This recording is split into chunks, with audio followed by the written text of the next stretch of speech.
Muy buenos días, amigos. Hermosa esta mañana de martes 31 de agosto. Se acabó el mes. Por gracia de Dios estamos de pie.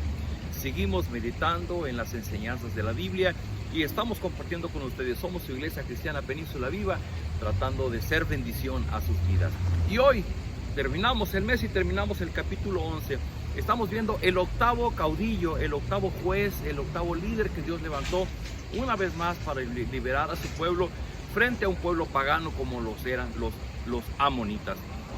Y el día de ayer veíamos cuando Jefté, que era hijo de Galaad y una prostituta, fue echado fuera de su casa, de su familia, precisamente porque no se le consideró digno de recibir herencia junto con sus demás hermanastros.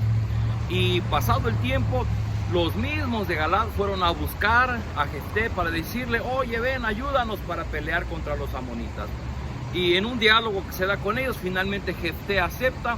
Jefté manda mensajeros al rey amonita para negociar, para preguntarle cuál es su problema, por qué se está viniendo en guerra contra ellos. Y después de un diálogo, también el rey amonita confirma su deseo de ir a la guerra. Así es que leemos a partir del versículo 29 del día de hoy. Dice: después de esto, el Espíritu de Dios actuó sobre Jefté y lo hizo recorrer los territorios de Galaad y Manasés y volver después a Mizpá de Galaad.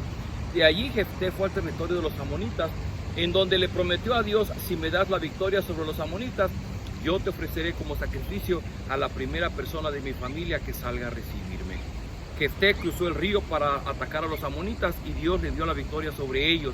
Mató a muchos enemigos y conquistó 20 ciudades desde Aroer hasta la zona de Minit, llegando hasta Abel-Kerat-Nim. Así los israelitas dominaron a los amonitas.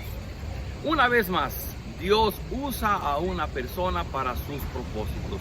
¿Cuál es el propósito? Rescatar a los israelitas del dominio que los amonitas tenían sobre ellos, y que los amonitas eran crueles y por 18 años les habían sometido. Y Dios pone de su espíritu en Jefté para que fuera posible esta liberación.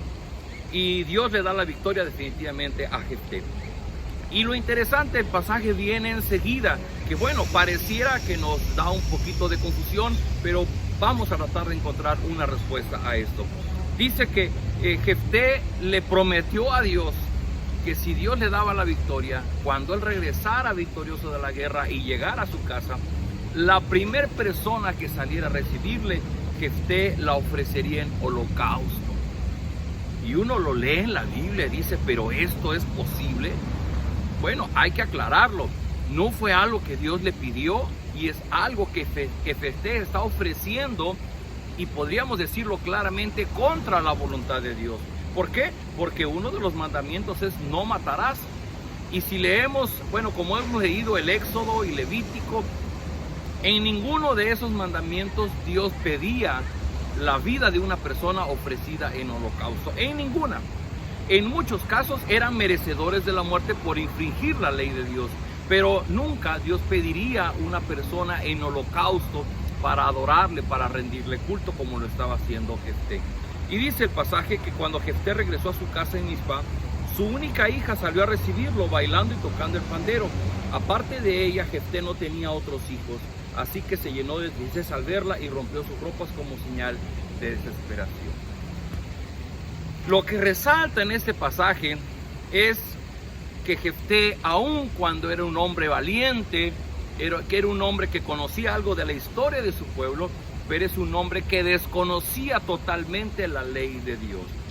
Recordemos que por 18 años habían vivido en sumisión bajo los amonitas. Los amonitas finalmente eran pueblos cananeos y que adoraban al dios Moloc, y al dios Moloc sí, según ellos, les pedía holocausto, es decir, la vida de personas en ofrenda a este dios Moloc. Y al parecer Jefté se confundió, tomó la costumbre de un pueblo pagano para ofrecer la vida de un ser querido. Si él dice: cuando yo regrese a mi casa, pues en su casa nada más estaba su esposa y su hija, a lo mejor algunos sirvientes o amistades, pero realmente quien estaba era su esposa y su hija. Y está queriendo ofrecer la vida de un ser querido. Y fue un gran error el que Jefté cometió aquí. ¿Por qué? Porque Dios en ningún momento le está pidiendo algo a cambio. Dios le está diciendo, o Dios puso de su espíritu en él para que él fuera victorioso a la guerra. Sin embargo, Jefté tenía dudas en su corazón, y para asegurar que él regresaría con la victoria, le hace esta promesa a Dios. Queridos amigos, la misma Biblia allá en Levítico capítulo 27, Dios había previsto que cuando alguna razón hubiera un compromiso de donde la vida de una persona estuviera condenada a muerte, habría una forma de rescatar pagando con monedas.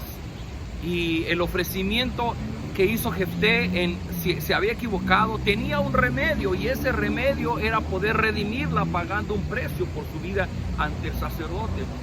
Sin embargo, Jefté, lo entendemos así, tratando de adoptar el modelo que tuvo de los pueblos cananeos, de sus ofrendas a Moloch, quiso ofrecer su hija a Dios. Finalmente el capítulo termina diciendo que así lo hizo. Queridos amigos, pero esto nos deja una enorme enseñanza a nosotros, porque hoy día uno de los grandes problemas que tenemos es que porque desconocemos la palabra de Dios, desconocemos lo que Dios manda en la Biblia, Dios ha definido cómo hemos de adorarle, las ofrendas y los actos que hacemos delante de Él para honrarle y glorificarle. Dios lo ha establecido aquí. ¿Y sabe qué es lo que sucede? Que nosotros hemos adoptado muchas de las creencias de las religiones que hay, que aparentemente honran a Dios, y hemos tomado de esas costumbres para adorar a nuestro Dios. Déjeme decirle cuando menos una. Hoy día es muy duro cuando vemos a las personas que van de rodillas haciendo peregrinaciones. Alguien les dijo que de esa manera moverían el corazón de Dios para que Dios les concediera lo que estaban pidiendo. Querido amigo, no se me ofenda. Querida amiga, yo se lo digo, la Biblia no dice absolutamente nada de eso. Lo que la Biblia dice, que el que sufrió un castigo, no yendo de rodillas, no haciendo peregrinaciones, el que sufrió fue el Señor Jesucristo, que fue a la cruz del Calvario. Y Él sufrió, eso sí lo dice la Biblia, Él pagó un precio para que ahora nosotros podemos estar en paz y podamos llevar nuestras oraciones delante de Él. Y Jesucristo dijo, hasta ahora nada habéis pedido, pidan en mi nombre y recibiréis para que vuestro gozo sea cumplido. Y cuando Jesús nos enseñó a orar, nos dijo, hágalo en mi nombre. De tal forma que los méritos que nosotros necesitamos para que Dios responda a nuestras oraciones, ya los pagó el Señor Jesucristo. Jefté quería asegurar la victoria, y él prometió la vida de su ser querido a cambio de que Dios le asegurara la victoria. Dios de todas maneras se le iba a dar, porque Jefté estaba haciendo algo que correspondía a lo que Dios quería hacer, y Dios estaba usando a Jefté, y eso Jefté no lo entendió, y Jefté hizo algo que no debió haber hecho, como ofrecer la vida de su hija. Queridos amigos, que Dios nos libre para que nosotros en una ignorancia y en una confusión tomemos costumbres paganas, costumbres que no están en la Biblia, y que las hagamos creyendo que con eso nos estamos congraciando con Dios, creyendo que con eso estamos logrando que Dios escuche nuestras oraciones. Queridos amigos, por eso nosotros cada vez que oramos, al final siempre decimos, te lo pedimos en el nombre de Jesús, porque Él es nuestro intercesor, Él es quien ora por nosotros, está sentado a la diestra del Padre, y Él dice, Señor, o le dice, Padre, yo morí en la cruz, yo pagué el precio de que tú respondas estas oraciones. Y si Dios hoy día responde nuestras oraciones, es por la obra de redención del Señor Jesucristo en la cruz del Calvario. Así que, ¿qué le parece si oramos a nuestro Padre en el nombre de Jesús y pedimos que Él nos permita aprender estas verdades para nuestro diario vivir? Bendito Padre, gracias por esta hermosa mañana, porque sabemos que tu amor, tu misericordia están presentes en nosotros. Gracias por la vida de Jefté, que nos permite entender que debemos de cuidar nuestros labios al hacer votos, porque finalmente no podemos ofrecer algo que vaya contra tus mandatos como lo hizo él. Señor, ayúdanos a tener nuestra mente clara, poder leer tu palabra y poder entender lo que tú esperas que nosotros hagamos para agradecerte y para buscar tu rostro, para adorarte como tú quieres que lo hagamos. Y ayúdanos, Señor, a darnos cuenta de aquellas prácticas que estamos haciendo, que ni siquiera se mencionan en la Biblia, que ni siquiera tú las aceptas, que ni siquiera tú las estás pidiendo, y que nosotros las hacemos pensando que con eso nos vamos a congraciar contigo. Permítenos comprender que solamente nos congraciamos contigo cuando declaramos nuestra fe en Jesucristo como nuestro Señor y nuestro Salvador. Porque la Biblia dice que si confesamos nuestro pecado y reconocemos a Jesucristo como nuestro Señor y nuestro Salvador, entonces tú escucharás nuestras oraciones. Eso sí lo enseña la Biblia. Gracias, Señor, por esta enseñanza. Confirma en nuestro corazón y seguimos orando por hermanos, amigos nuestros que están sufriendo terribles enfermedades. Que tú abras las ventanas de los cielos, derrames de tu misericordia en aquellos hogares donde los esposos tienen problemas, donde son presos de las adicciones, donde hay falta de trabajo, donde hay problemas legales. Señor, rogamos que tú derrames de tu gracia para salvar, para guardar, para bendecir, para consolar, para fortalecer la vida de las personas, de aquellos que son tus hijos. Y aquellos que no te conocen, Señor, que puedan conocerte. Abre sus ojos, quita el velo de sus ojos para que puedan conocerte.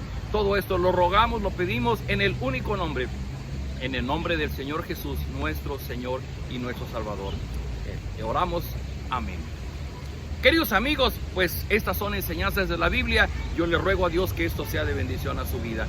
Y por hoy le enviamos un fuerte abrazo. Nos vemos el día de mañana. Mañana, día 1 de septiembre, seguiremos con Jueces capítulo 12. Bendiciones.